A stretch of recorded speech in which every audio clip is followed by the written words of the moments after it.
In the deep silence between galaxies, where light itself seems to pause and reflect upon its endless journey, there exists a truth that only the old ones understand. The universe does not measure greatness by the fires a species can ignite, but by the darkness they can endure. I learned this truth too late. We all did. My name is Valeth Sorenthax, and I have lived for 937 of your human years. Among my people, the Arveth Dominion, I am considered young, barely into the autumn of middle life. I have served as fleet adjudicator for 3 centuries, a position that once commanded respect across 17 star systems and brought diplomats from 100 worlds to kneel before our councils. I have witnessed the birth of artificial stars and the controlled collapse of dead worlds. I have seen species rise from their cradles of mud and stone to touch the void, only to burn themselves to ash in the wars that always follow. I thought I understood power. I thought I understood the shape of things. I was wrong.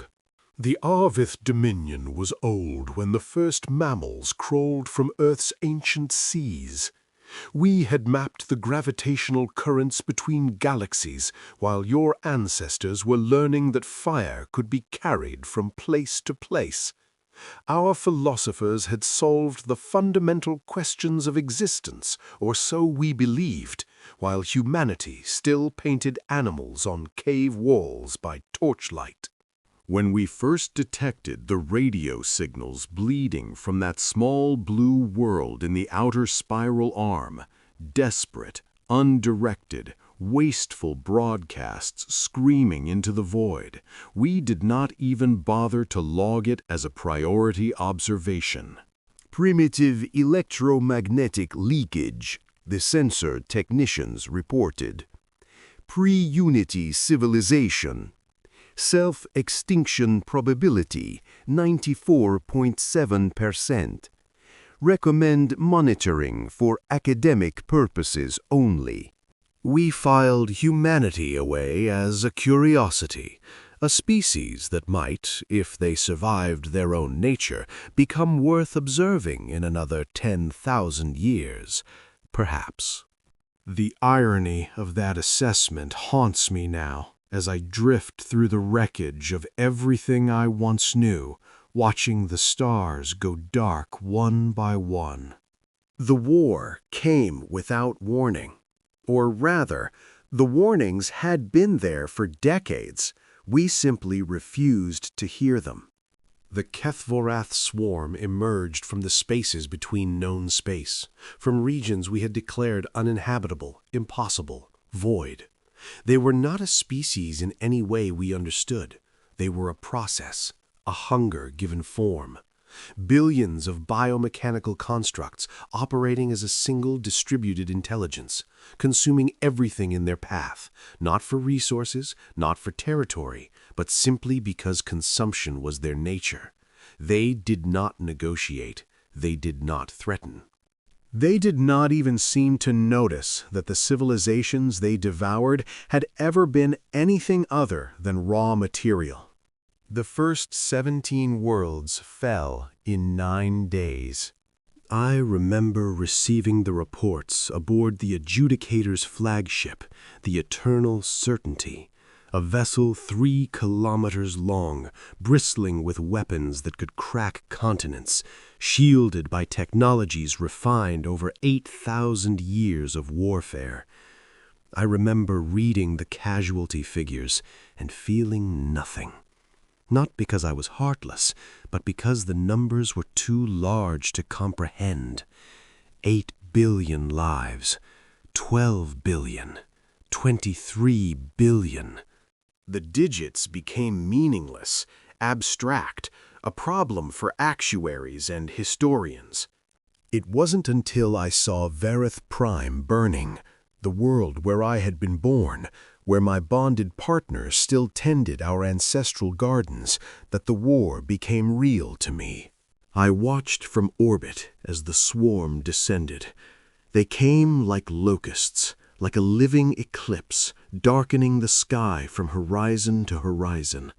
The planetary defense grid held for 11 hours. Our fleet fought with everything we had, sacrificing ships by the dozen to buy time for evacuations that would never be completed. And through it all, the swarm said nothing, made no demands, offered no terms. They simply fed. When Verith Prime went silent, when the last transmission cut to static, and the world's biosphere readings flatlined across every sensor, I felt something break inside me. Not grief, exactly. Grief would come later, in the quiet hours when sleep refused to find me. What I felt in that moment was something worse. The sudden, vertigo-inducing realization that we were not going to win this war. We were not even going to survive it. The Dominion Council convened an emergency session aboard a mobile command platform, having abandoned our capital world 3 days earlier. I attended as fleet adjudicator, though my fleet had been reduced from 400 ships to 67 in less than a month. The other council members looked, as I felt, hollow, exhausted, stripped of the certainty that had defined us for millennia. "We must seek allies," High Counselor Mevrath announced, her voice thin with a weariness that no amount of authority could disguise. "The Korvathi hegemony, the Threll consortium, the unified spheres. We must put aside old grievances and stand together." "The Korvathi are already gone," someone said quietly. "Their last transmission came 3 days ago. The hegemony's core worlds are under siege." "The Threll have fled beyond the galactic rim," another voice added. "They took what ships they could and ran. They're not coming back."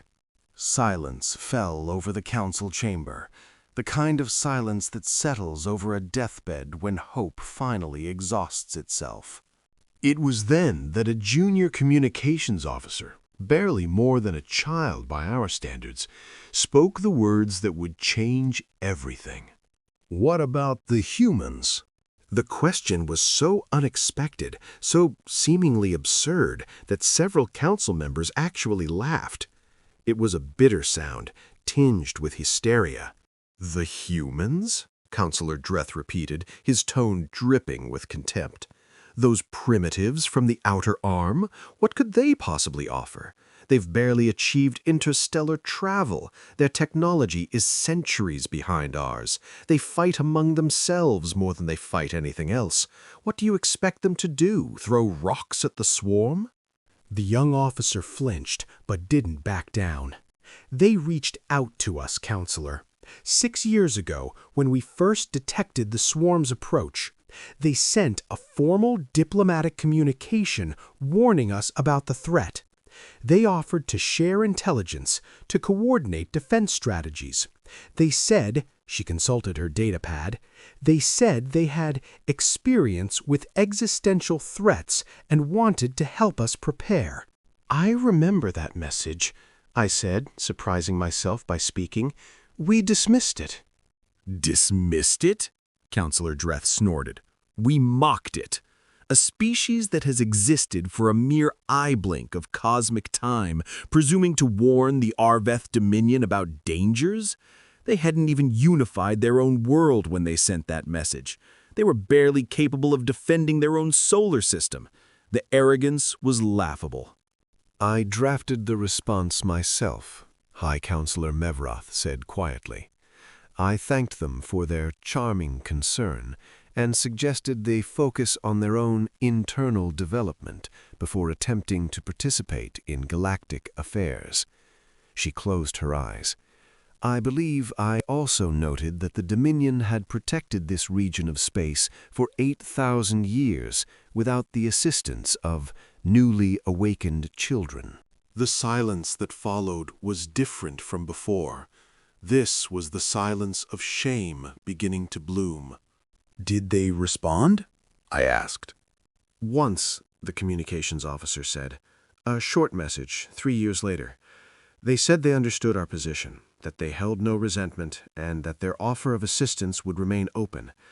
They said, she paused, reading, "When you are ready to listen, we will be ready to speak. Until then, we will prepare. We have learned that the universe does not wait for pride to fade." "Condescending," Dreth muttered, but his voice lacked conviction. "Contact them," Mevrath ordered. "Now. Tell them—" She hesitated, and I saw something I had never witnessed in our High Counselor before. Humility struggling to find words. "Tell them the Arveth Dominion formally requests the honor of diplomatic consultation." The message was sent within the hour. The response came in 12 minutes, impossibly fast, as if they had been waiting. Acknowledged. Sending delegation to your coordinates. ETA 14 hours. Please have your leadership available for immediate conference. We don't have much time, but we have enough. Admiral Chen, United Earth Defense Command. I stared at the message for a long time, trying to parse its tone. There was no triumph in it, no vindication, no "we told you so," just calm efficiency, purpose, the words of someone who had work to do and intended to do it. It unsettled me more than I wanted to admit. The human ship arrived exactly on schedule, a vessel called the Quiet Persistence, which struck me as an odd name for a diplomatic craft. It was small by our standards, perhaps 300 meters in length, with clean lines and an almost brutalist aesthetic. No ornamental flourishes, no displays of wealth or power, just function. The humans who disembarked were similarly understated. Admiral Chen was a woman who appeared to be in her 6th decade of life, elderly by human standards, I was told, though she moved with the careful precision of someone who had long ago learned to waste no motion. She was accompanied by 4 others, 2 military officers, a xenoanthropologist, and a young man introduced simply as Analyst Park. They wore simple uniforms in muted colors. They carried no visible weapons. When they spoke, their voices were quiet, measured. I had expected primitive bluster, the aggressive posturing of a young species trying to appear larger than they were. Instead, I found something far more disconcerting: patience. They listened more than they spoke. They asked questions that seemed simple but cut to the heart of matters we had been avoiding. And always, they watched. Not with hostility, but with an attention that felt almost clinical.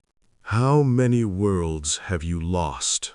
Admiral Chen asked during our first formal meeting. High Counselor Mevrath hesitated. 43 as of this morning. The swarm's advance has... Populations? Approximately 112 billion lives. Chen absorbed this without visible reaction, but I noticed Analyst Park close his eyes briefly. The xenoanthropologist, Dr. Okolkwo, I believe, made a small notation on her datapad. Fleet strength, Chen continued, reduced to roughly 30% of pre-war capacity. We've lost... Mevrath's voice caught. We've lost many ships. Shipyard capacity? 3 major facilities remain operational. 2 are under direct threat. Supply lines? Compromised. The swarm seems to prioritize logistics infrastructure. Chen nodded slowly, as if she had expected all of this. And your civilians? Your refugees? This question seemed to catch the council off guard. Counselor Dreth frowned. Our priority has been military defense. The refugees are being managed. Managed how? They're being relocated to secure systems. Those who can be transported. And those who can't? Dreth's silence was answer enough. Admiral Chen looked at the council for a long moment, and I saw something flicker in her eyes. Not judgment exactly, but a kind of ancient recognition. The look of someone who has seen this pattern before. High Counselor, she said finally, I want to be direct with you because we don't have time for the usual diplomatic dance. The Arvef Dominion is dying. Your current trajectory leads to complete extinction within 18 months, probably sooner. The bluntness of the statement hit like a physical blow. Several council members made sounds of protest, but Mevrath raised a hand for silence. "You have a different assessment?" the High Counselor asked, her voice carefully controlled. "I have a different approach." Chen leaned forward slightly. "But before I share it, I need to understand something. 6 years ago, we warned you about the swarm. We offered our help. We were," she paused, choosing her words, "not well received. I need to know that the attitude that led to that rejection has changed, because what we're proposing will require trust, deep trust, and trust is not something we give lightly." "You want an apology," Dreth said, and there was something ugly in his tone. "No," Chen shook her head. "Apologies are words. I want understanding. I want to know that you see us clearly now, not as primitives, not as inferiors, but as potential partners. Because if you still view us as children playing at civilization, then this conversation is pointless, and your extinction becomes inevitable." The silence that followed was excruciating. I watched my fellow council members wrestle with 9,000 years of ingrained superiority, struggling to reconcile their pride with their desperation. It was, strangely, Counselor Dreth who broke first. "I have a question," he said, and his voice had lost some of its edge. "When you sent that warning 6 years ago, when you offered your help, you were barely a spacefaring civilization by our standards. Your technology was generations behind ours. Your military was laughable compared to our fleets. What made you think you had anything to offer us?" Chen turned to look at him, and I saw the ghost of a smile cross her weathered face. "That's exactly the right question, Counselor. And it's exactly the question that will save your people, if you're willing to hear the answer." She gestured to Analyst Park, who activated a holographic display at the center of the table. What appeared was not a tactical map or a weapons schematic. It was a timeline. "Human history," Chen said quietly, "or a summary of it. I want you to understand who you're dealing with." The images that followed were not triumphant. They were not the proud moments a species typically showcases to foreign powers.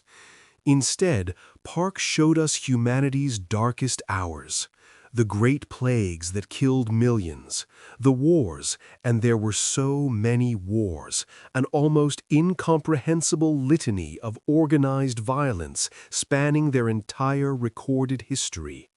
The famines, the genocides, the environmental catastrophes they had inflicted upon their own world.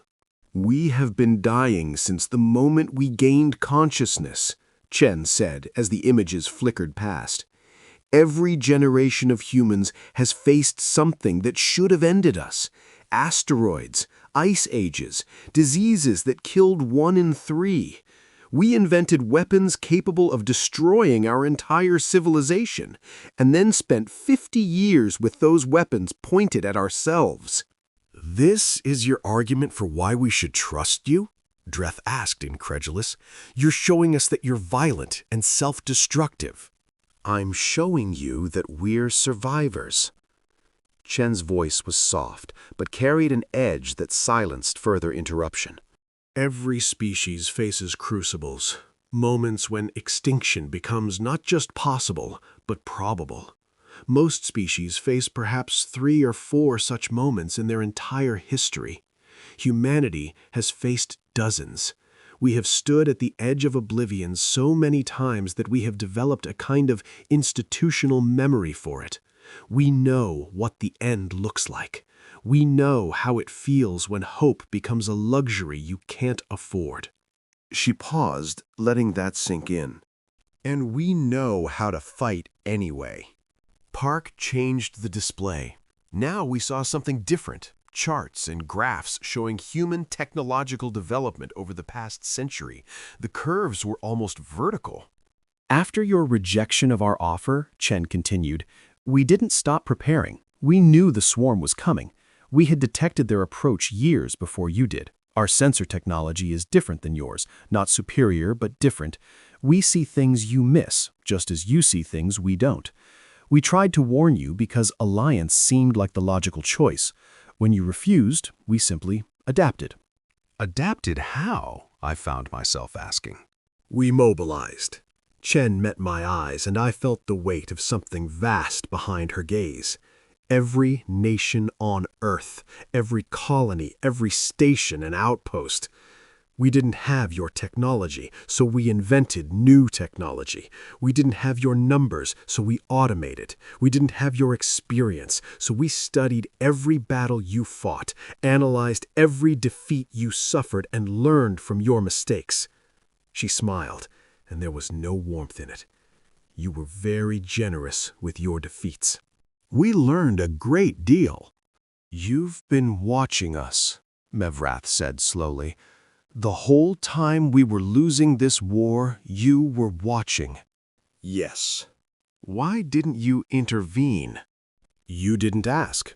Chen's tone was matter-of-fact. And frankly, you weren't ready. You were still fighting the last war, still assuming that your old strategies would work against a new enemy. You needed to learn certain lessons before you would be capable of accepting our help. What lessons? I demanded, and I heard the anger in my own voice. Anger at myself as much as at her. Chen looked at me for a long moment. That age is not wisdom. That power is not strength. That a species could live for 9,000 years and still not understand what it takes to survive. The words should have been insulting. They should have sparked outrage.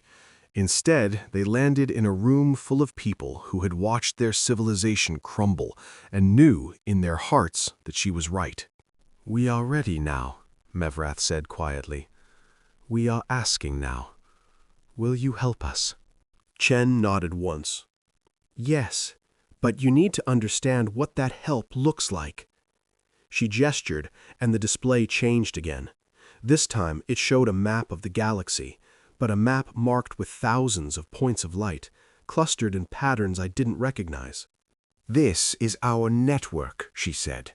What we've built over the past 6 years. Listening posts, supply caches, forward operating bases, manufacturing facilities, mostly automated, mostly hidden. We've been threading this through the dark spaces, the places nobody watches. While you fought and died, we prepared. While the swarm consumed, we built. I stared at the map, trying to comprehend its scope. The points of light seemed to be everywhere, hundreds of them in Dominion space alone. How is this possible? Dreth whispered. Our sensors would have detected. Your sensors detect what they're programmed to detect, Chan interrupted. They look for the signatures of advanced technology. Our technology isn't advanced. It's distributed, redundant, and designed to look like nothing at all. Your scanners saw our installations and dismissed them as debris, or asteroid clusters, or background radiation, because that's what they expected to see. You hid in plain sight. We hid in your blind spots. Every civilization has them. The Arveth Dominion more than most. You've been powerful for so long that you've forgotten how to look for threats from below. You scan the heavens for rival empires and ancient dangers. You don't notice the small things, the quiet things. She paused. the human things. The room was very quiet now. I could hear my own hearts beating, both of them, the primary and the secondary, pounding in a rhythm that spoke of fear and something else, something that might have been hope. "What are you proposing?" Mevrath asked. A coordinated counteroffensive, but not the kind you're imagining. Chen rose from her seat and walked to the display, her small form silhouetted against the galaxy. You've been fighting the swarm directly, fleet engagements, defensive actions, trying to hold territory. It's not working because the swarm doesn't care about territory. They care about biomass, resources, energy. They're not trying to defeat you, they're trying to eat you. And you can't win a war of attrition against something that grows stronger with every battle. Then what do you suggest? We attack the source. Chen touched a point on the map, and a region of space I didn't recognize expanded to fill the display. The swarm isn't naturally occurring. It was created, engineered, either as a weapon or as a terraforming system that went catastrophically wrong. We've traced their coordination signals back to a series of control nodes located here in the Derivan Void. Destroy the nodes, and the swarm doesn't die, but it fragments, loses cohesion. Becomes 1,000 smaller threats instead of one overwhelming force. The Derivan Void is 1,000 light-years behind their front lines, I said. We'd have to fight through the entire swarm just to reach it. You would. We won't. Chen smiled, and this time there was warmth in it, and something else. Something that looked almost like affection. Admiral Sorenthax, I'm going to tell you something that may be difficult to accept. The fleet action you're imagining, the grand battle to push through enemy lines, that's already happened. It happened 3 days ago. It's happening right now, and it will happen tomorrow and the day after that in a dozen different theaters simultaneously. What are you talking about? I'm talking about the rest of our fleet, the part you haven't seen. She touched the display again, and the points of light, those thousands of installations I had dismissed as listening posts, began to move, to unfold, to reveal what they truly were. Ships. Thousands upon thousands of ships. Not large, not by Dominion standards, but present in numbers I couldn't process. They emerged from hidden docks inside hollowed asteroids. They powered up from silent running modes that had made them invisible to every sensor we possessed. They rose from the surfaces of moons we had thought uninhabited, from gas giant atmospheres we had never bothered to scan, from the cold spaces between stars where nothing was supposed to exist. How many? Mevrath breathed. 42,000 combat-capable vessels, another 18,000 support ships, 130 orbital manufacturing platforms, currently producing more. Chen's voice was calm, almost gentle, as if she were discussing the weather. We didn't have your resources, so we learned to make do with less. We didn't have your experience, so we trained harder. We didn't have your confidence. She paused, meeting each of our eyes in turn. So we were afraid, and fear is a wonderful motivator. Oh, I couldn't speak. None of us could. We were looking at an armada that dwarfed anything the Dominion had fielded in our entire history, assembled by a species we had dismissed as primitives, barely capable of crossing their own solar system. The swarm has been engaging our forward elements for the past 3 days, Chen continued. They don't know what to make of us. Our ships don't fight like yours do. We don't hold formation. We don't protect territory.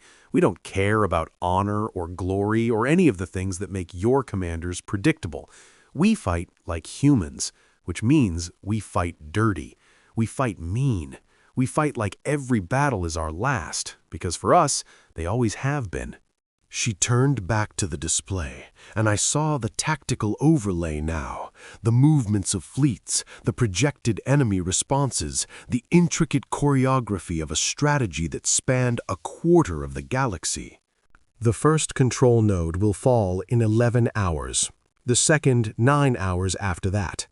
By this time tomorrow, the swarm's command structure will be in chaos, and your people, your remaining worlds, will have a chance to breathe, to recover, to rebuild. Why? The question came from Dreth, and his voice was stripped of all its earlier contempt. Why are you doing this? We rejected you.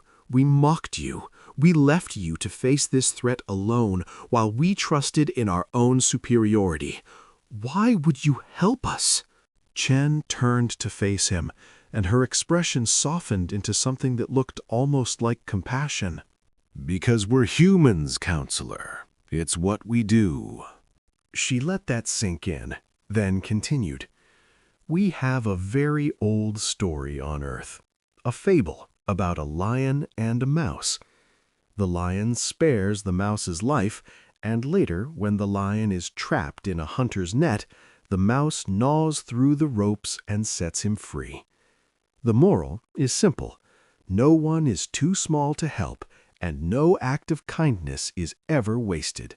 We showed you no kindness, Mevroth said quietly. No, you didn't. Chen nodded, acknowledging the truth.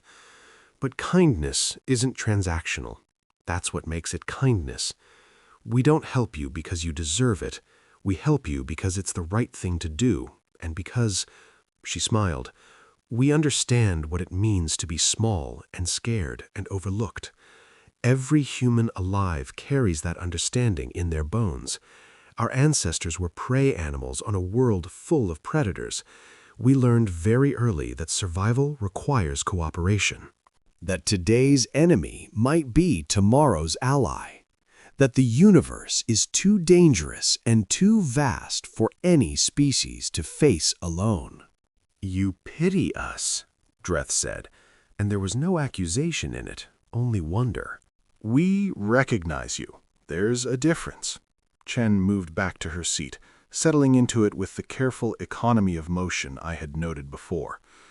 We see a proud people facing the death of everything they've built, struggling to understand how it happened so fast. We know exactly how that feels.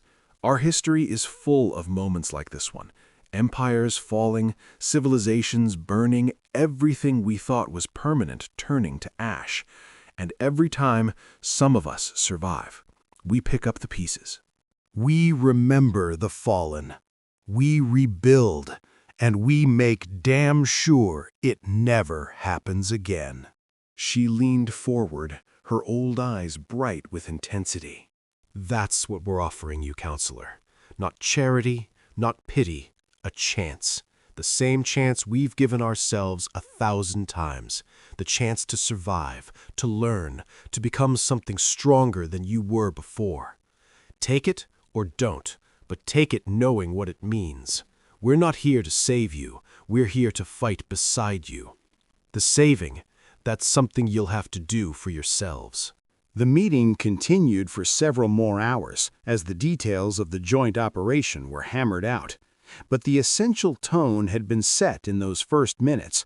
The Arvith Dominion, for the first time in its long history, was following rather than leading.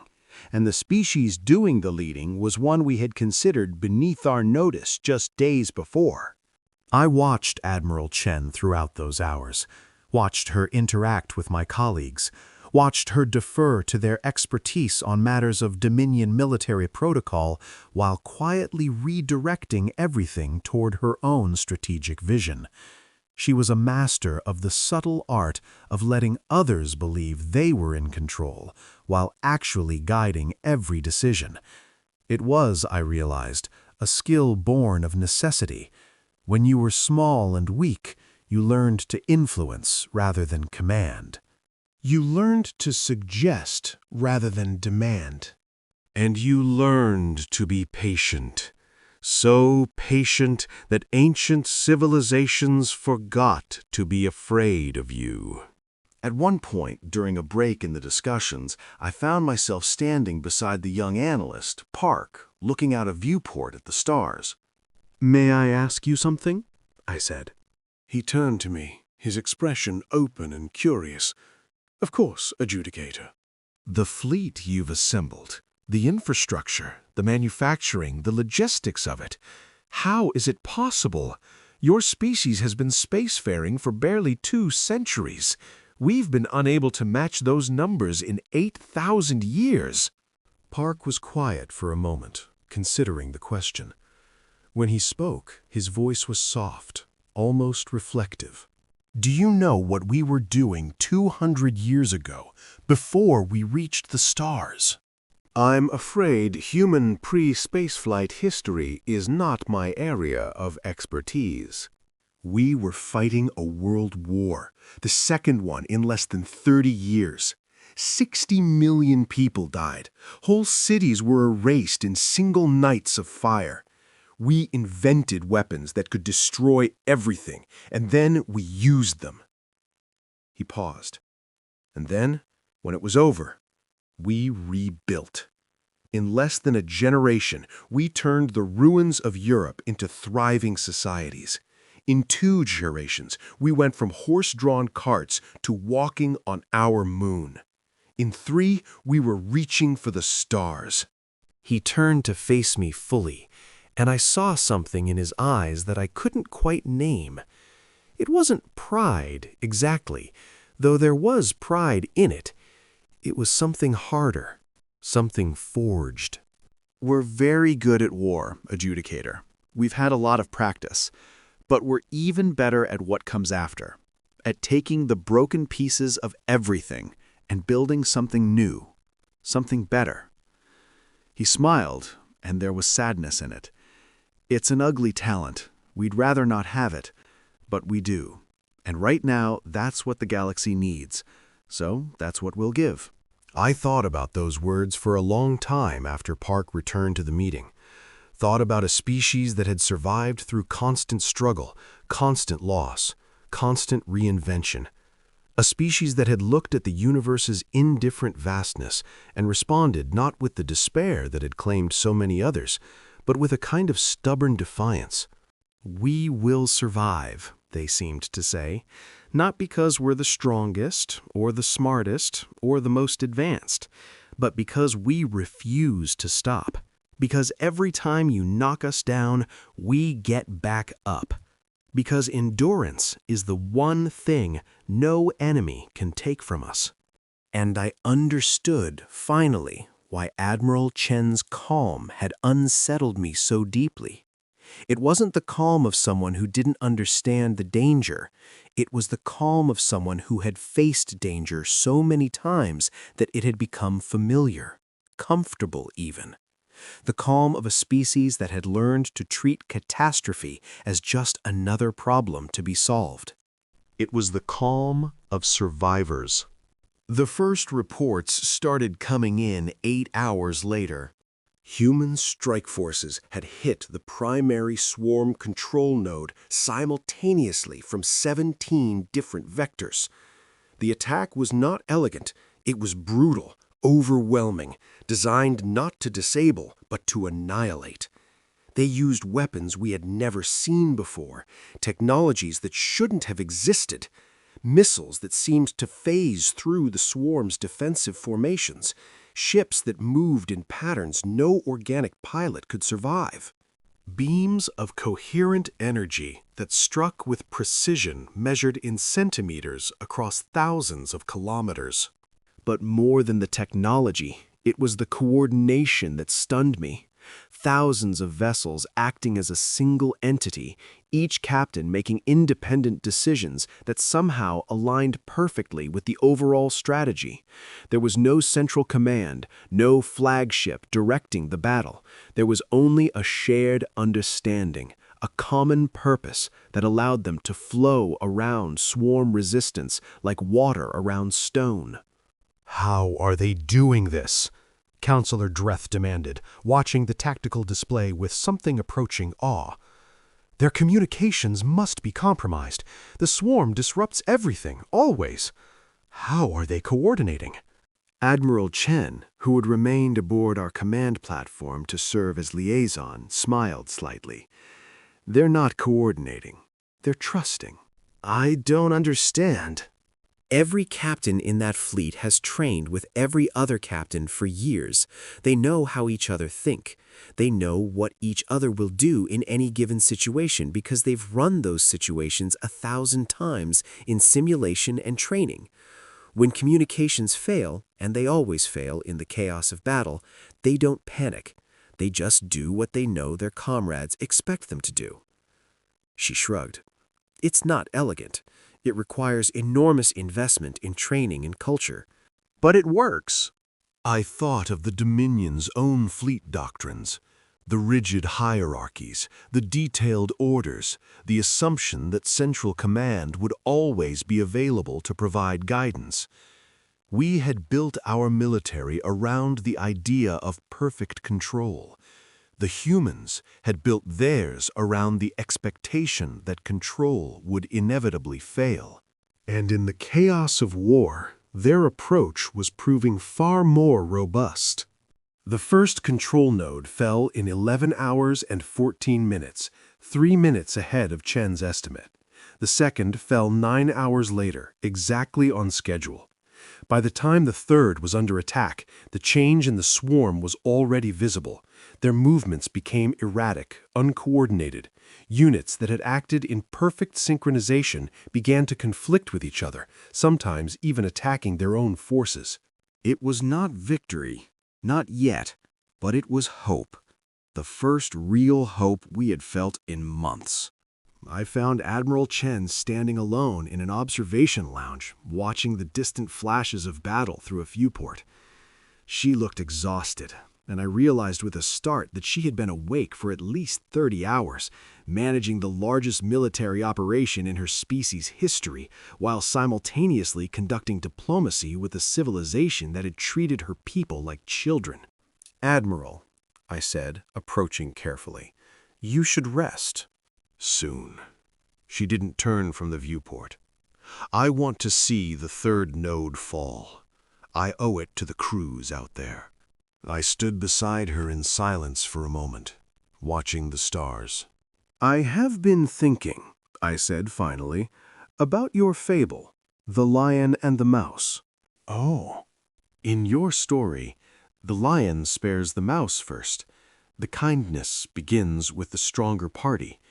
But in our situation, I hesitated, struggling to articulate the thought.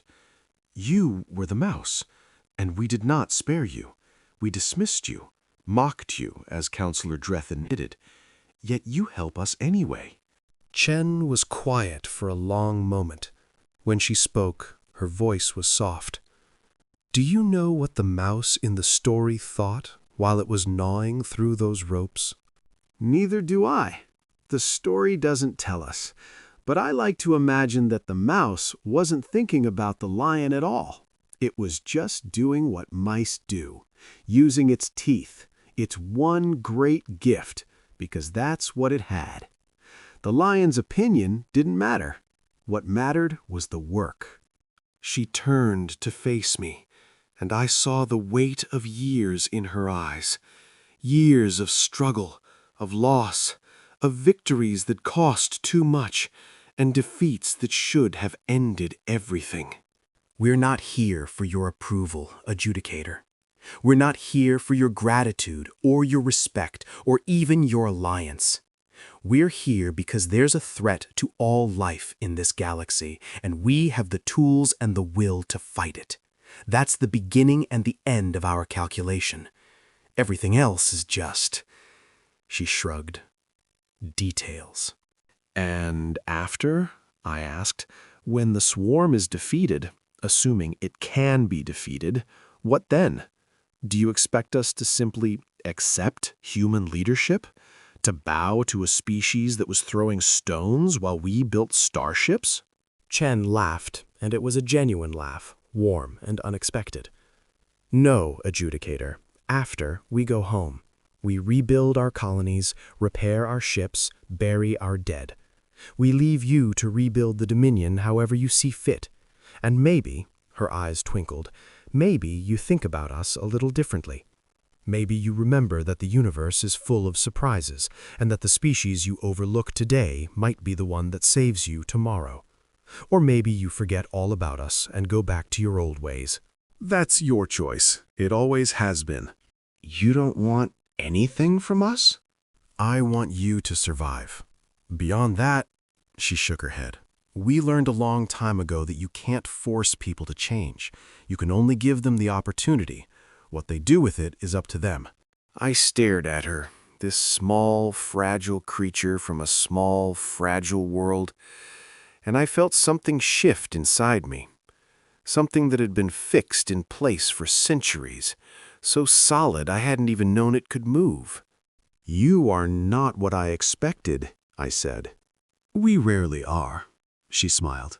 It's one of our better qualities. The fourth control node fell 3 hours ahead of schedule. The fifth never fell at all. It self-destructed as human forces approached, a last desperate gambit by whatever intelligence guided the swarm. It didn't matter. The damage was done. The swarm's coherence shattered, and what had been an unstoppable tide became a scattered series of isolated swarms, dangerous but manageable. The killing continued for months. Human and Dominion forces worked side by side, hunting down the fragments of the swarm, liberating worlds that had been cut off, recovering what survivors could be found. It was brutal work, heartbreaking work, and through it all, the humans were there. Quiet, competent, inexhaustible. I saw things during those months that I will never forget. Human medics working around the clock to treat Arveth wounded, learning our physiology from hastily translated manuals, refusing to stop even when their own bodies failed from exhaustion. Human engineers jury-rigging repairs to Dominion ships using materials they had never seen before, solving problems through sheer creative stubbornness.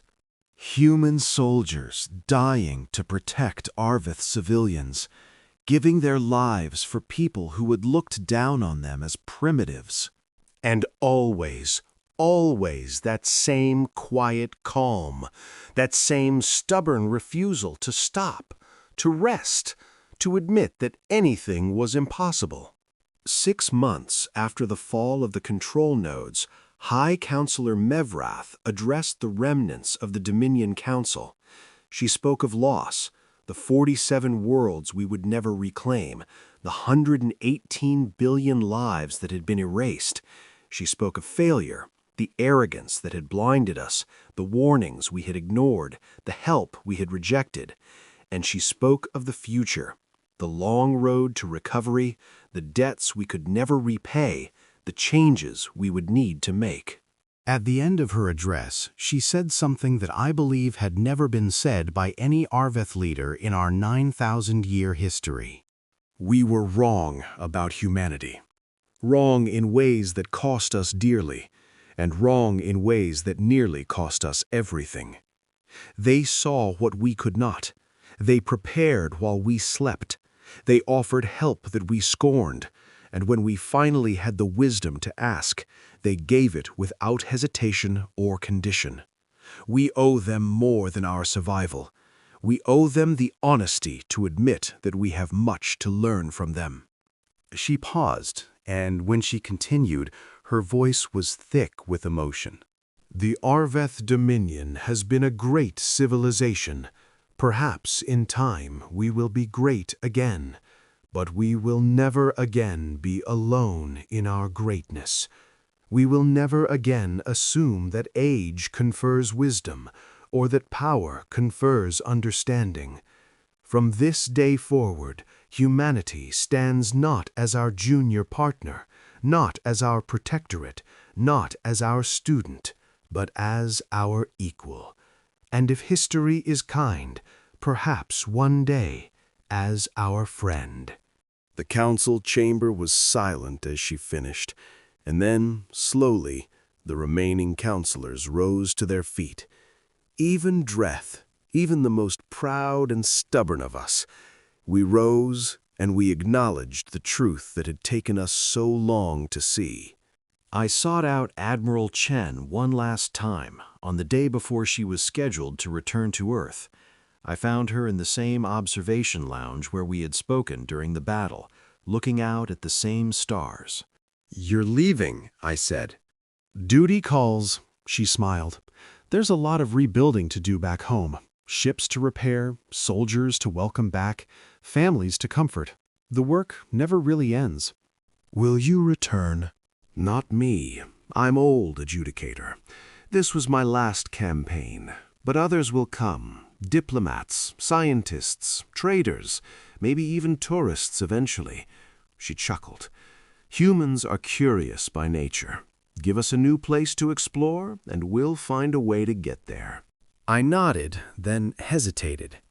There was something I had been wanting to say, something that had been building since our first meeting, but I wasn't sure I had the words.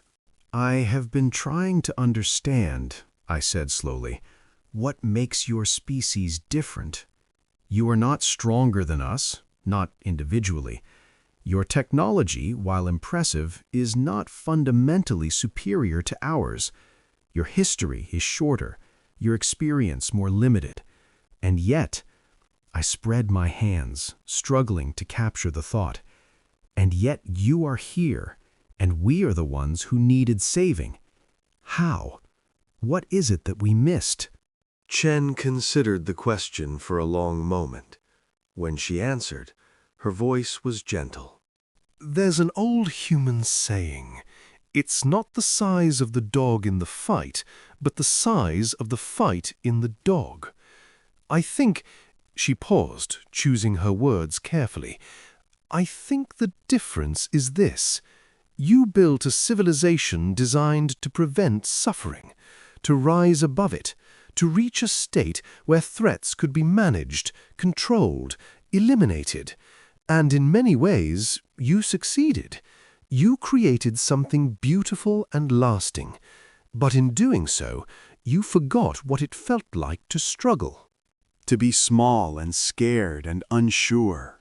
She turned to face me fully, and her eyes were kind. Humanity never forgot. We couldn't. Every generation of humans has faced its own version of the swarm, not always as dramatic, but just as existential, just as terrifying. We've never had the luxury of safety, never had the comfort of believing that someone else would handle the problem. We had to handle it ourselves, every single time. And that, she shrugged, that changes you. It makes you hard in some ways, yes, but it also makes you flexible, adaptable, ready. You were ready for the swarm because you had already faced your own swarms. Something like that, she smiled. We didn't know what form the threat would take, but we knew it would come, because threats always come. The only question was whether we would be ready, and we decided a long time ago that we would always be ready, or at least as ready as we could be, because the alternative was extinction, and we've grown rather attached to existing. I thought about that, about a species that lived always on the edge, always preparing for the next crisis, never allowing themselves the comfort of complacency. It seemed exhausting. It seemed terrifying. It seemed, I realized, like the only possible path to true survival. We will try to learn from you, I said. It will not be easy. 9,000 years of culture cannot be changed overnight. Nobody's asking you to change overnight. Just... She hesitated, then reached out and touched my arm, a gesture of startling intimacy by human standards. Just don't forget. Don't let yourselves forget again. The universe is vast and old and indifferent, and it will always find new ways to kill you. Remember that. Stay humble. Stay hungry. Stay ready. And if we forget again? If we fall back into old patterns? Chen's smile turned slightly mischievous. Then I imagine you'll find a new batch of primitives showing up to bail you out. That's how it seems to work. The galaxy has a funny sense of humor that way. I walked with her to the docking bay where her shuttle waited. At the threshold, she turned to face me one last time. It was an honor, Adjudicator Sorenthax. Your people have a lot of good years ahead of you, I think. Don't waste them. Admiral Chen.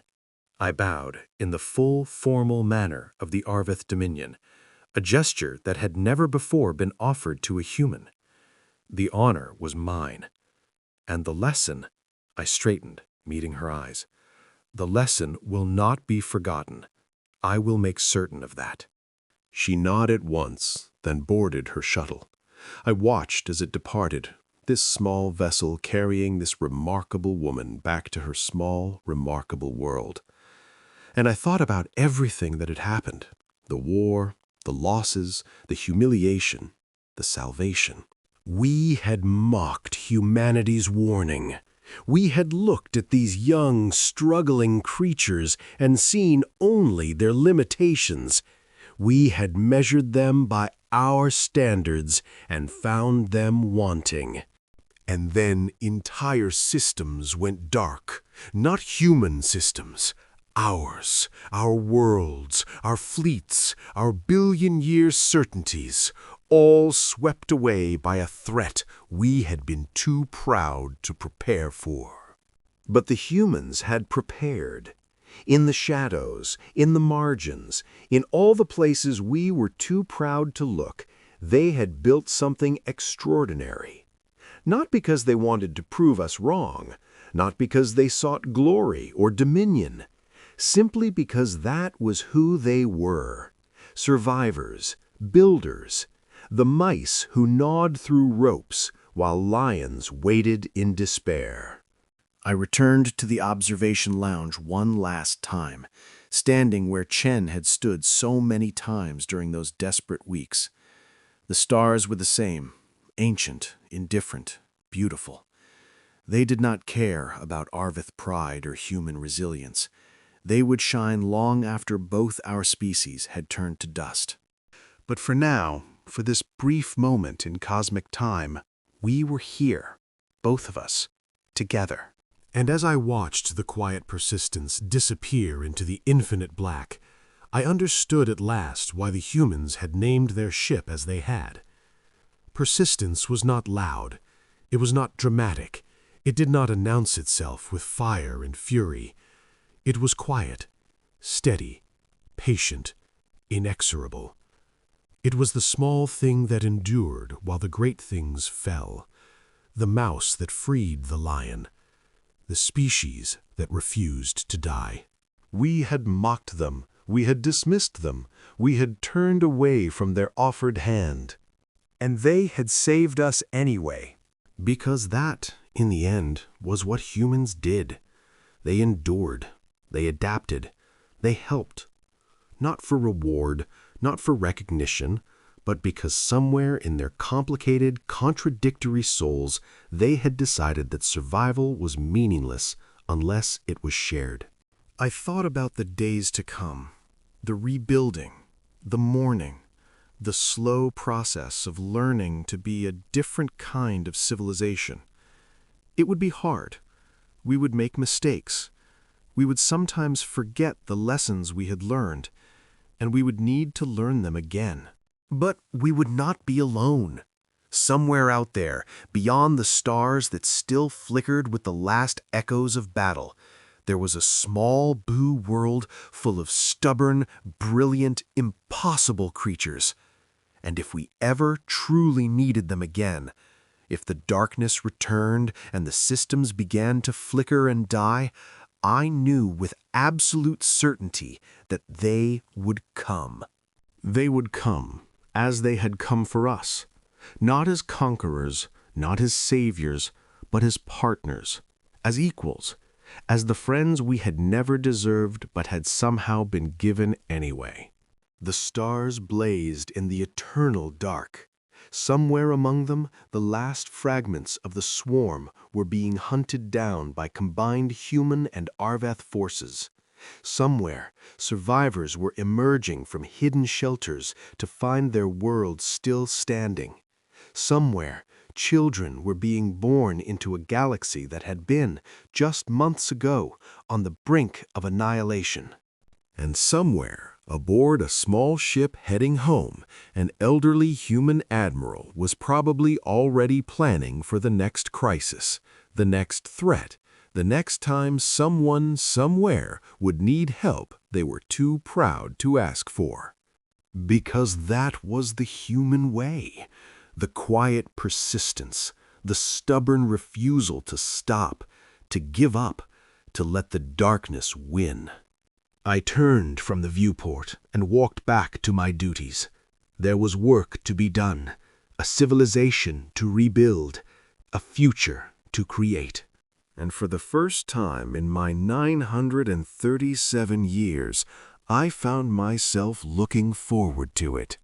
Not despite the humans, but because of them.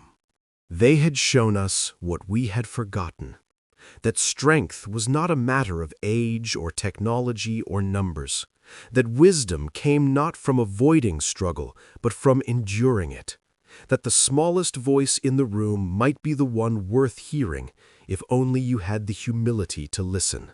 We had mocked humanity's warning. Then entire systems went dark. And in that darkness, a species we had dismissed as children had risen to become something far greater than we had ever imagined. Not conquerors, not overlords, simply survivors, offering their hand to those who had once refused it. The universe, I realized, had a strange sense of justice. And humanity, impossible, stubborn, magnificent humanity, was its instrument. I whispered a word into the silence of the observation lounge, a human word, learned from a human soldier during the final days of the war, a word that meant thank you, but also meant so much more: gratitude, respect, acknowledgement of a debt that could never be repaid. The stars did not answer. They never do. But somewhere, I liked to think, humanity heard, and they smiled their small, knowing smiles and went back to work. Because that was what humans did. They endured. They persisted. And against all odds, against all reason, against the cold equations of a universe that should have destroyed them 1,000 times over, they won.